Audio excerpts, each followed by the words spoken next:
In Mystic Falls, doors don't just keep danger out. They decide who we're willing to let in. An invitation could be an act of trust or a fatal mistake. Tonight, we learn the real danger isn't who's outside. It's who you choose to let in. Welcome to Let the Right One In.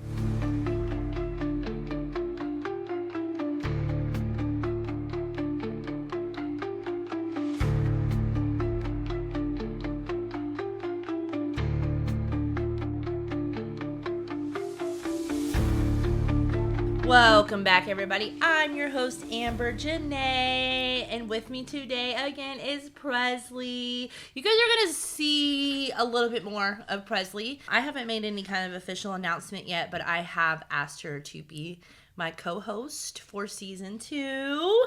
And I said no. She did say no. No, I did ask her to be my co-host for season 2. I think we vibe well. Hopefully you guys think we vibe well. And if you don't, oh well, I guess you just will stop listening.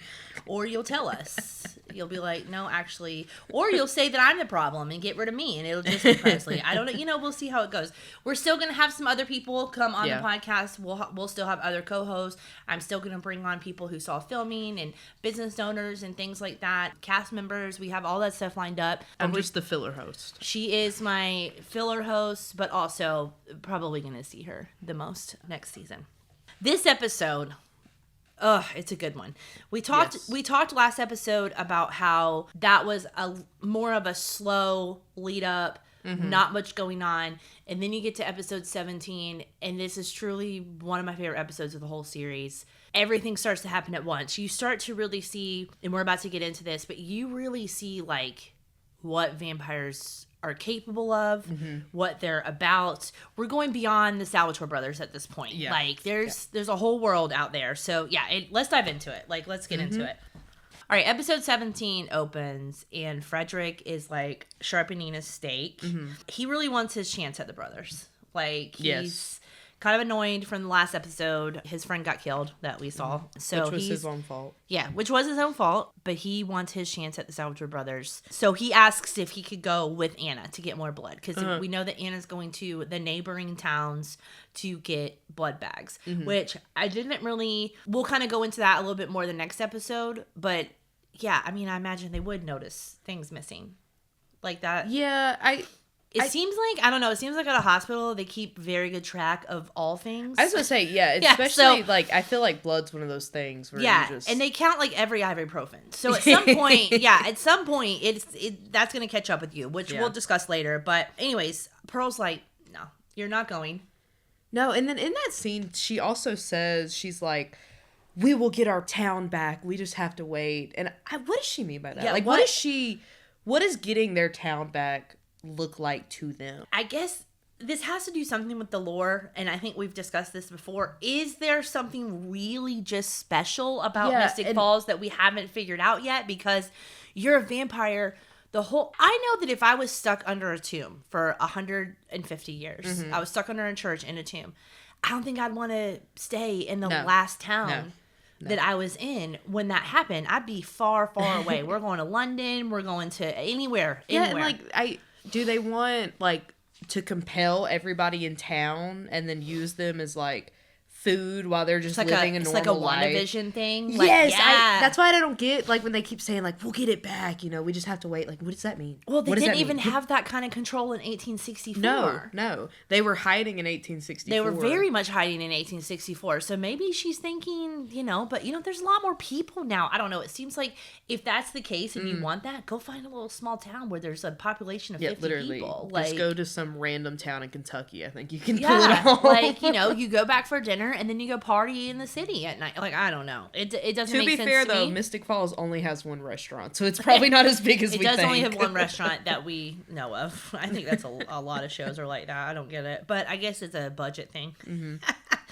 She says to him, though, and I wrote this down because I thought it was so funny, we have to have better control of our emotions. And I'm like, girl, you're talking to a man. You're talking to a man and you're talking to a vampire. So. And she also goes in on him about the revenge. She's like, we can't want revenge. But then, like, you're literally mad that Anna's talking to Jeremy, which comes up later. Yeah, which does come up later. But, like, yeah, And yes, I can want revenge. Like, Yeah. and honestly, the revenge that you should want should be over Catherine. Like, you should really be mad at that bitch. Like, why what are is we nobody talking mad about? at Catherine? Catherine literally escaped and was like, "Hey, you're my best friend, but I really don't give a shit right now." Like you make comments about how y'all were besties and that you know her better than anyone else. Well, did you know she was gonna betray your ass? Like, what is happening? Like, to be fair though, with what we've learned about Catherine, she probably expected it. She's probably like, "Yeah, that's just her." You know how she probably did expect it. And I guess when you have forever to live, 150 years doesn't seem like a long time to be mad at your friend, but. All right, Damon, Steph, and Elena, they're trying to figure out the deal with Pearl, and Elena's like, hey, it is about what Damon wants. And then she eats his ass up. Yeah, then she eats his ass up, yes. She's like, you are what does she say? A self-serving psycho with no redeeming qualities. And then he goes, ouch. Yeah, he's basically like, you need to get over the fact that I turned your mom, and she's not getting over it right now. Give it a little bit of time. That was one of the only moments where I was like, all right, get it, Elena. Yeah, get it, girl. Yeah, and I do feel like that this is a part in the series where she kind of changes a little bit. Because she does start to... She starts her bullshit. She starts her bullshit, but she also is standing up for herself a little bit more. I think in this instance, it's... If I'm going to be a part of the vampire world, I need to be a part of the vampire world. But she also... isn't a vampire. So... What are you, a 17-year-old, going to do? Because I've even talked about this on tours with people. My problem with Elena is, like, in this episode, they have a plan. They're going to do it. And she's like... Oh my God, no, I'm 17. You can't die for me. And y'all are like 160. Like, let them die. No, who cares? Let them die for you. Honestly, yeah. Live your life. I absolutely agree. Now, if they had been in this tomb the whole time, I might be like, no, they do deserve to live a little bit longer than, but that's not the case. They were out and alive those 150 years. Yeah, kill the teenage girl. Leave the 170-year-old vampire. Because they hadn't even, they were still human when all of that happened. So anyways.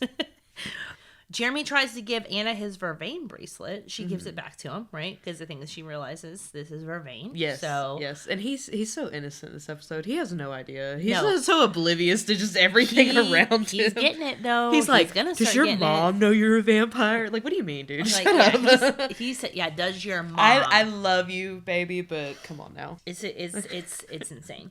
All right, so one of the things I really loved in this episode that I wrote down is that I love the sounds of the storm in this episode. Like, it opens up, there's the big storm going on. It's just really fun. It's very cozy. It is. It's a very cozy episode to, like, kind of start. But, I mean, a lot of action is going to pop in. But they did a very good job with the rain. And we learned, because Frederick actually made a comment about maybe it's foggy enough, or what did he say? Overcast enough that I could go out during the day. So it really is a sunshine thing. Like, it's not like daytime, nighttime for vampires or whatever. Like, obviously the sun kills them, but it has to be like direct bright sun. Because he even says that later when Damon comes to the house. He goes, there's not a ray of sun in the sky. Yes. Yeah, so it does. So that's interesting. That's interesting for that. So I love the store sounds. During that, Stefan realizes he's really weak right now because he got his ass kicked. And so he's like, I got to go eat. And Damon says, all right, well, tell the squirrels I said hey. And he goes out into the woods. Now, during this time, that's when he gets jumped. So Stefan gets attacked by Frederick and his buds. They take him off, all right? Damon realizes Stefan's gone. So he goes to the tomb house. He shows up. He sees that there have Stefan. And I'm shocked at how quick he says, you're dead, trying to get in. Like, he just, like he's trying to get in, and then he's like, you're dead. And I'm just like, let's take it back a notch, Damon. Because these guys, you're outnumbered. They have someone that is protecting the house because a live person owns the house. And also, it looks like you're about to be dead. Miss Gibbons, why is she so horny, bro? Dude, Did you see whenever he's like, Miss Gibbons, don't let this this mean man in, and she goes, I won't. Yeah. I'm like, okay. Yeah, she's like, she wanted some of Damon. She wanted some of Damon. Sure. Everybody does, except for me. But everybody wants. I wouldn't mind a little smidge. A little smidge. Yeah, but I'm like, you got to pay attention to little moments like this, because this is one of those moments where you see for a split second Damon loves and cares about his brother. Like him saying that, you're dead. In my head, I'm going, dude, don't poke the bear. And but even in his head, he's like, this is like horrible for me to see my brother. And even the immediate panic when he kind of realized that Stefan went back, and he goes to Elena's, and he's like, where is he? I really did enjoy Damon this episode. Yeah, and I agree. I thought that, because you see a lot of his humanity, so you realize, like, oh, he's not just an ass. Mm-hmm. Like, he has something, and he really does care about Stefan. Well, I think that ever since Stefan actually went through with opening the tomb, it has changed his view. It has changed Damon's view. And I feel like, we're on episode 17 right now. I feel like the entire season has been Stefan trying to coddle to Damon, and now it feels like it's the other way around. So it's just kind of nice seeing that happen. I agree. Elena's also on a self-unalive mission this whole episode. She is. She wants to die so bad. So, before all that happens, Damon, tells Elena to stay in the car. Yes. So he goes back to the car to give her all the news, right? Yes, they have Stefan. We have to figure this out, blah, blah, blah. So then that's when they go to Alaric, right? And they're begging Alaric for help because she knows about the ring. She knows about the ring. Mm-hmm. Who knows about the ring? Everybody knows about the ring. Oh, yeah. So they all know about the ring. So now they're begging him for help because they know that he has weapons, but they also know, well, if something happens, vampire. You probably should wake back up. Like, it's a little bit of a risk, but you should wake back up. And then he's like, I'm not interested. And then Damon throws out, I can tell you where your wife is. That is the biggest rage bait I've ever. It is. Because then Alaric's like, no, you can't. And he's like, coward. Yeah. Try it out, coward. Yeah, like, can I or can I not? And it's the same promise that Pearl gave Damon. She told him, I'll find Catherine for you. And why Damon, again, is still looking for Catherine, we don't know. But she offers that. So he offers that. We as an audience know he's full of shit. I think that if he was going to find Isabel, he would probably do it for Elena. I don't think that if that was the case. Because I even think Elena was like, what? Like, in that moment, because she's like, what do you mean you can find my mom? Like, anyways, so they do all that and they get all that stuff done. Anyways, I'm trying to feel sorry for Stefan, but he's like all roped up. He's like sweaty. It honestly, for me as a Stefan fan, I don't mind the torture. I do feel bad for him as a character, but for me, like, watching it, that's something you usually pay like a premium $9.99 a month for. So it's really nice to get that for free. OF/Stefan Salvatore.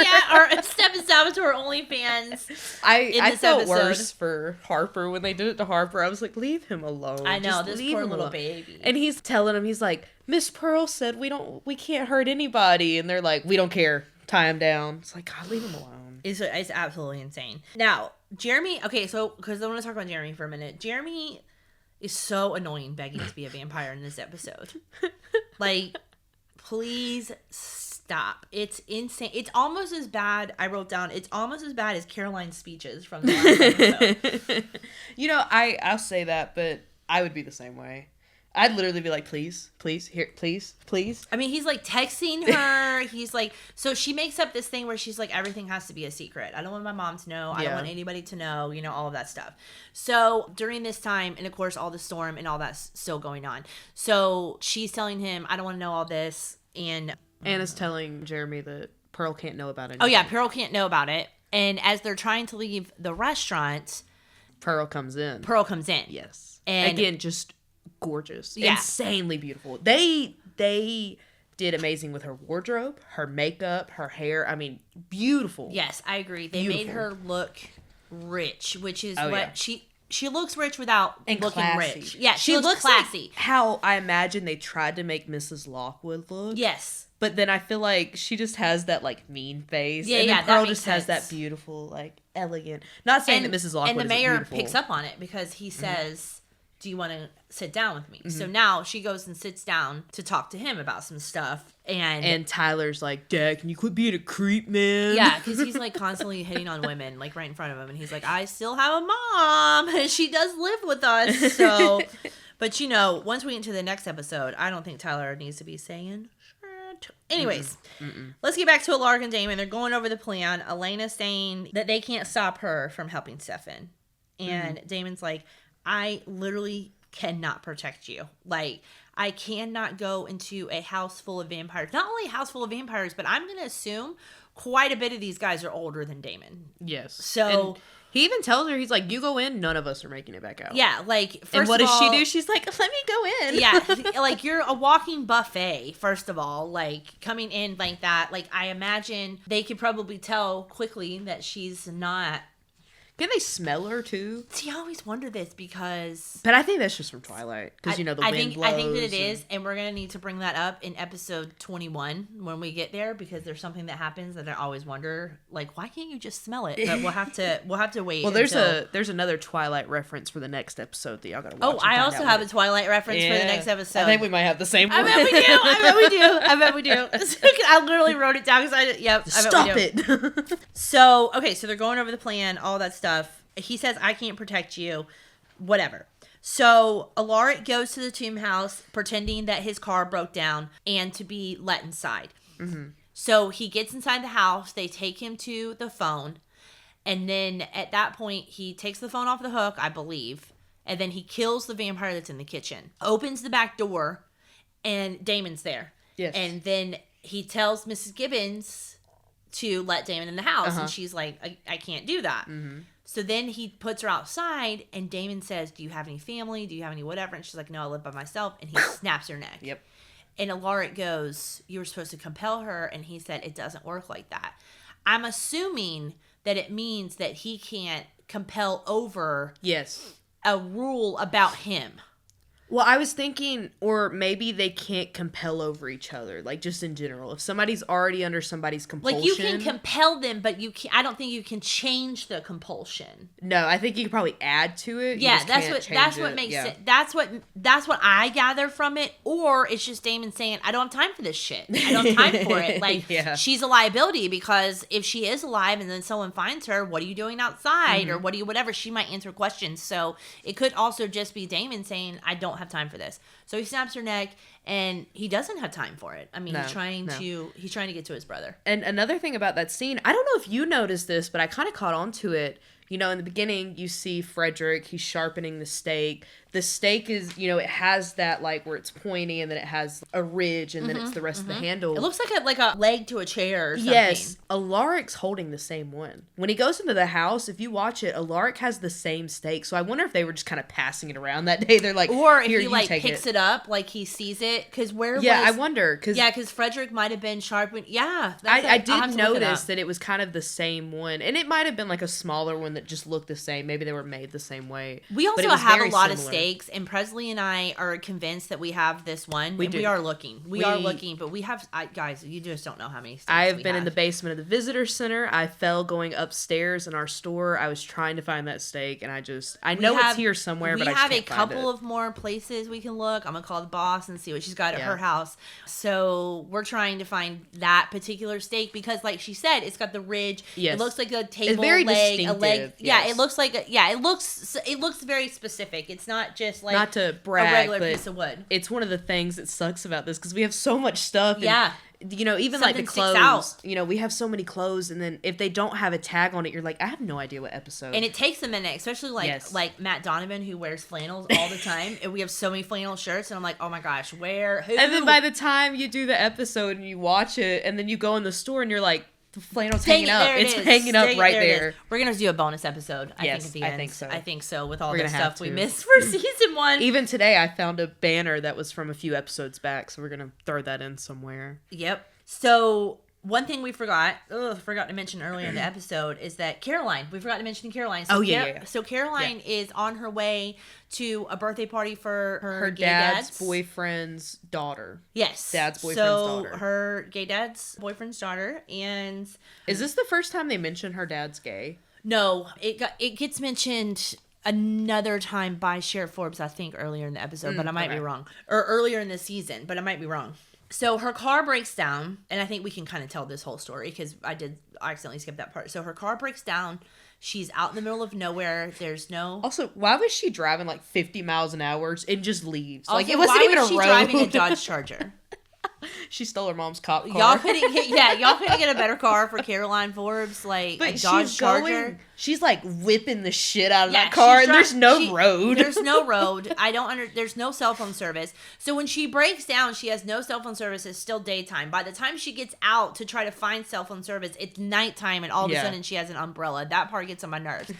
But her car breaks down. She's out in the middle of nowhere, and I think, and we discussed this, and I actually sent Julie Pleck a message. She hasn't messaged me back since we started the episode, but I'm hoping to hear from her.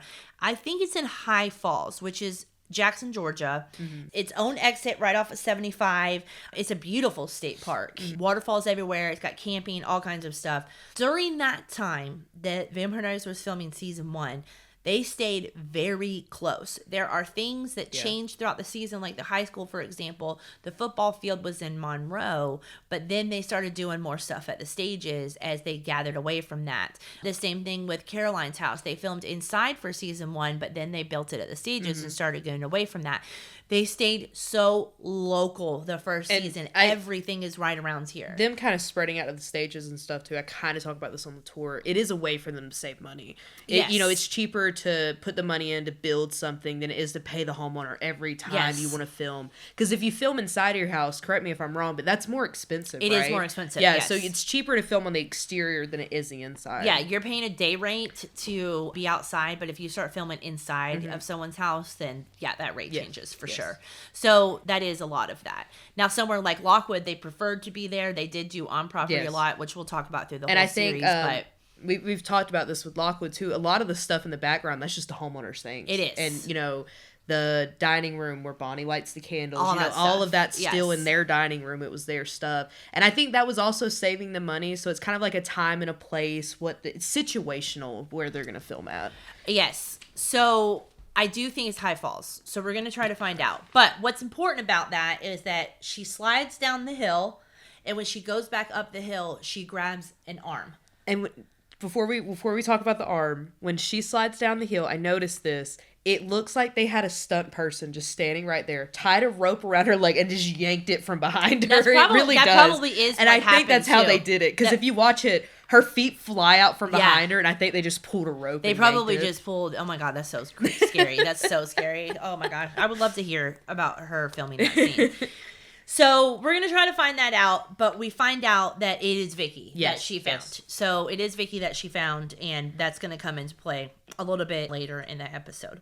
Okay, so back at the grill, Pearl says, "Who's that boy?" And the mayor says, "It's Jeremy Gilbert." And so then Pearl ends up slapping Anna in the face over it. I felt it coming. Oh my god, when the episode popped up, I don't know if it's because I've seen it before, but I was like, I feel like somebody's about to get slapped right now. She gets slapped in the face because she basically says, like, a Gilbert, out of everybody, a Gilbert, you know what the Gilberts did to me. And she's like... And Anna's like, well, that's you, that's not me. Yes. He loves me, he didn't love you. And and then she's like, oh, he accepts me for who I am, like, all this other stuff, blah, blah, blah. And it's kind of weird to me in this moment that I feel like Pearl is acting like this because... Honestly, if there are people in town that know about the more people who know and are accepting is going to help your cause. Yeah. And having a founding family member that's like not giving a shit about vampires could be helpful. But I think that, it's also been 150 years for her, but she was desiccating that whole time. So it may not have seemed like a lot of time. And I think too, going back to like what we said in the beginning, she's so caught up on like, Frederick, you don't need revenge, but then you're kind of holding revenging grudges. Yes, but you're holding a grudge against Jeremy. He didn't do anything. Yeah, Jeremy did nothing. You're holding a grudge, and just the same way, yes, that Frederick was holding a grudge against all the founding members who weren't even there. So he's like, kill them all. And also when Jeremy texts Anna, he's like, I'm bored, and he's just standing beside the pool table. Yeah, it's like, well, go play pool then. How about you? I'm like, I get it. I do the same thing. So she gets slapped. She's like, my mom sucks, whatever, blah, blah, blah. I think what's so weird about this is they're both vampires and they've both been around for a really long time. Why do they not treat each other like equals? Why does she treat Anna like she is her actual kid? Because I'm not going to do that shit for 150 years. 200 years, 300 years. I would. I think if, like, in some alternate universe where me and Scarlett got turned into vampires, I feel like I would do the same thing. I'd be like, listen here, little girl. Yeah, I mean, maybe. I mean, maybe just me not having kids. Don't forget who gave birth to you. I don't care. I'll end it right now. I don't know. It just seems like they've been around for a long time, but I don't know. And then Mayor Lockwood decides he needs to get up and leave in a hurry and announces to the entire Mystic Grill, Vicky's body was found. Yeah, Vicky. And then Jeremy's like, she's dead? He literally screams it. And I'm like, yeah. Don't you think he would want to be a little like, hey, let's go, Vicky's body. Yeah, let's figure this out. Yeah, Vicky Donovan was found. Let's get out of here right now. Yeah, it's very weird. Obviously, and also 20 minutes ago, you couldn't even drive in the storm. So, anyways. All right, let's go back to the Tomb Vampire House because this is like the really heavy part of the episode. So we know Damon's in, but we didn't get to the point with Elena. So they had asked Elena to stay in the car. They left her with a vervain gun dart thing. She makes her way into the house. She gets downstairs as Damon's also coming downstairs, and he's like, "Oh my God, are you insane?" Like, you can tell at this point he is so annoyed. So they get into the room, they save Stefan, they get Stefan down, and he says, get Harper, help him too. Elena gets Stefan out. She's got to get him back to the car. At this time, Damon wants to go after Frederick. So him and Alaric, I think just him, heads upstairs. I think Alaric's still helping Harper. Alaric steps in. I don't think Alaric was ever in the basement, because I remember thinking... Oh yeah, Alaric wasn't in the basement. Yeah, I was like, if Elena wouldn't have never snuck in, Damon wouldn't have been able to get Stefan down, because all the ropes were in Vervain. Oh yes, that's right. Alaric was still upstairs, I think. Alaric was still upstairs. He's probably on watch. Yeah, because he shoots the vampire. That's when Frederick's like, everybody spread out. Because Alaric's still in the house killing the vampires. Yes, he is. Okay, you're right. So Alaric's still upstairs. So Damon heads upstairs. He kills a few of them. He does take out some of the vampires before attacking Frederick. Frederick runs after Stefan and Elena as they're going back to the car. But Damon attacks him first. Damon fights him upstairs. Yeah, they're fighting, and then I think Frederick starts to lose. I can't remember, but something happens, and then Frederick, runs off. Yeah, Frederick runs off. Because Damon tells Alaric, I almost had him, I'm going to go after him. So Damon goes after him. Yeah. That's right. So Damon goes after Frederick. Now, at this point, when they get out, Frederick reaches Stefan and Elena, and he starts whipping Stefan's ass, and Stefan is weak. Which it's kind of scary because she goes to turn the key, but then the key's broke, and she goes, Stefan, and then the glass breaks. The glass that breaks. Was a little scary. It was a good scene. It was. Yes, the glass breaks. He starts whipping Stefan's ass and whipping. Yes. He is weak. So then Elena hits him with the vervain, and then says, Stefan, you're going to have to feed on me. And Stefan's like, I cannot do that. And she's like, well, you're going to anyways. And then just shoves her palm into his mouth. And then... Now, Stefan's gone. And he bites her wrist. He ends up biting her wrist. It's all very, I actually had made a comment about this, about how, the moon is behind her. Everything's and he's all...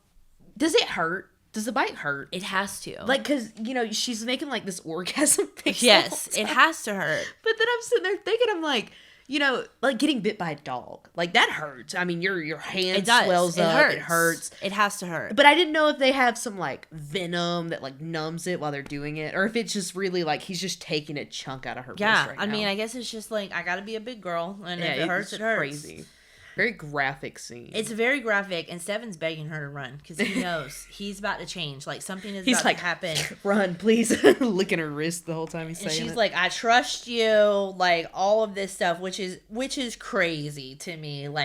The word trust being thrown around by anybody at this point is really crazy to him. But anyways, so all of that happens, and he gets up and whips his ass. He gets up. So Frederick wakes up. Stefan acts like he's still down. And then he pretty much takes Frederick out.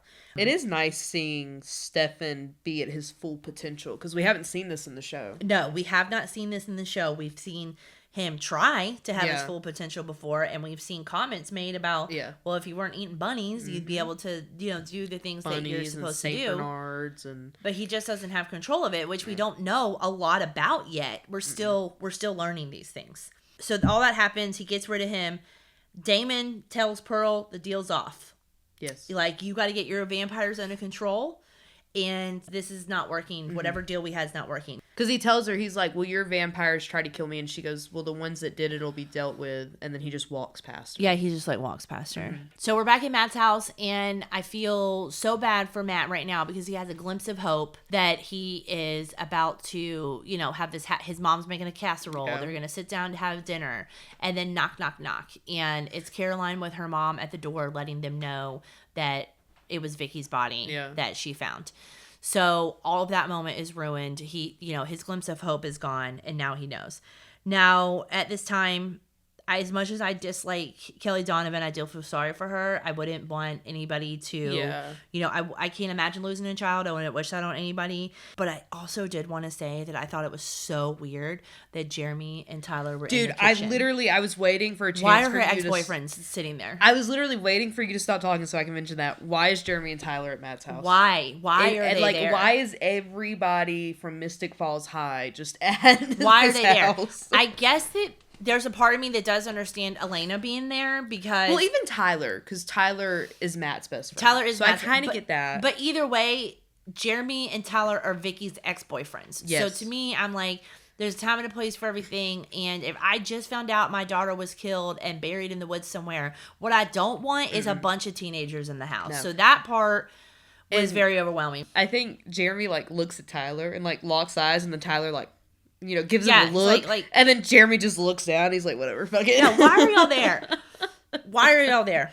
I don't even know. Matt tells Caroline that he needs space, and then he goes and hugs on Elena, and she gets all weird about it again. It's like, oh my God, I thought we just had a whole episode about this. You know, great reason to hate Matt. Here's like an amazing reason to hate Matt. So mean to Caroline for no reason. Yeah, so mean. And Caroline's watching him, like, sob on Elena after she just wanted him to do that to her. Yes.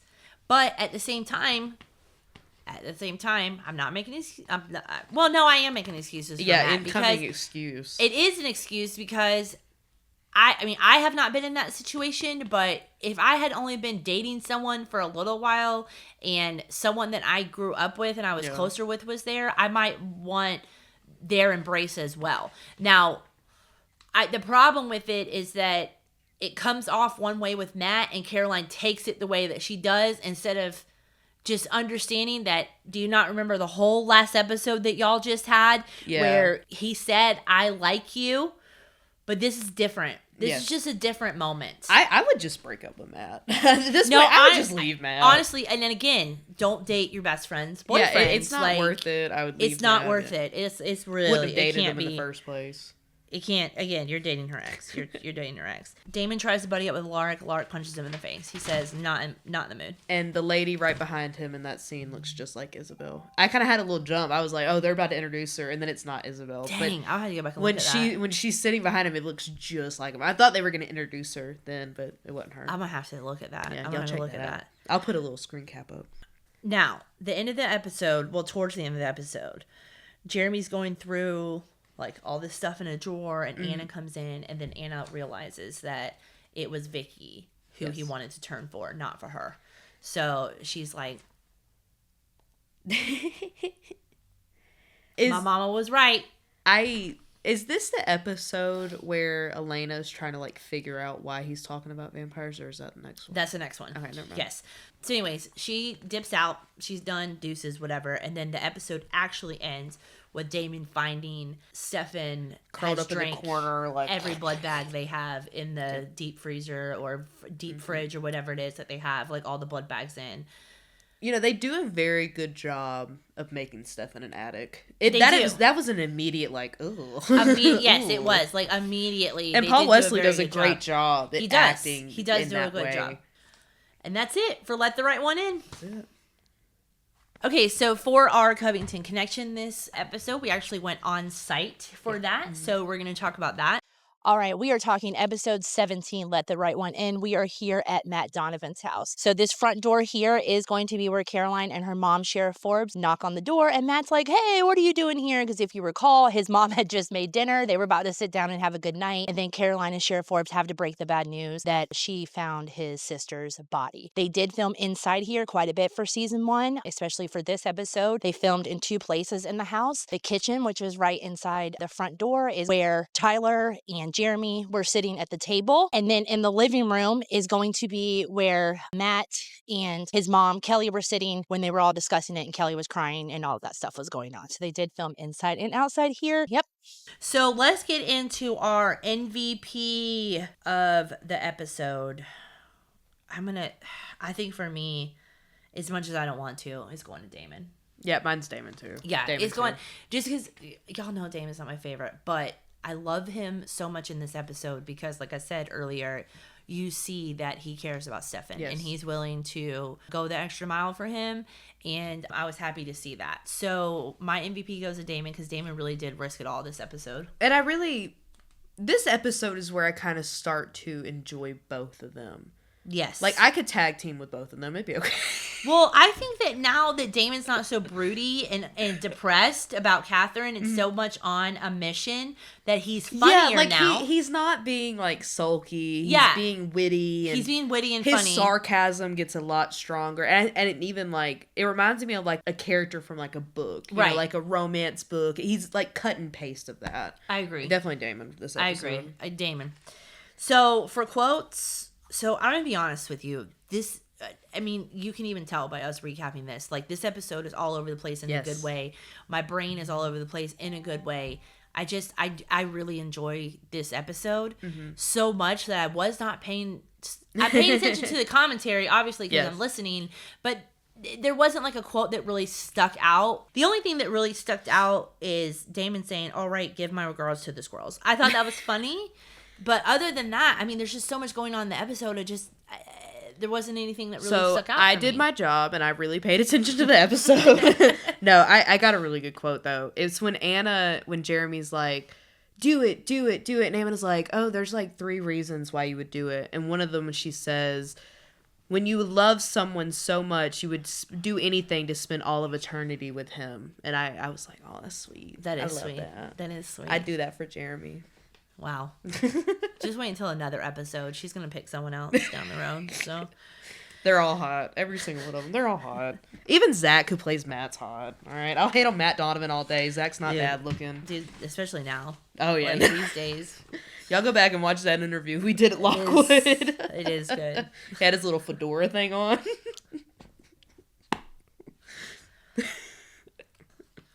And that's where we leave Let the Right One In, with my boy Stefan pushed to his limits, fighting the part of himself he spent so long trying to suppress. He survived, but at what cost?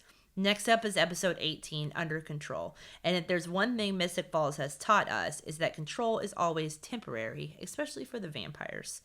If you enjoyed the episode, let us know by using hashtag Bloodlines and Backdrops. Tell us how you're surviving the season so far.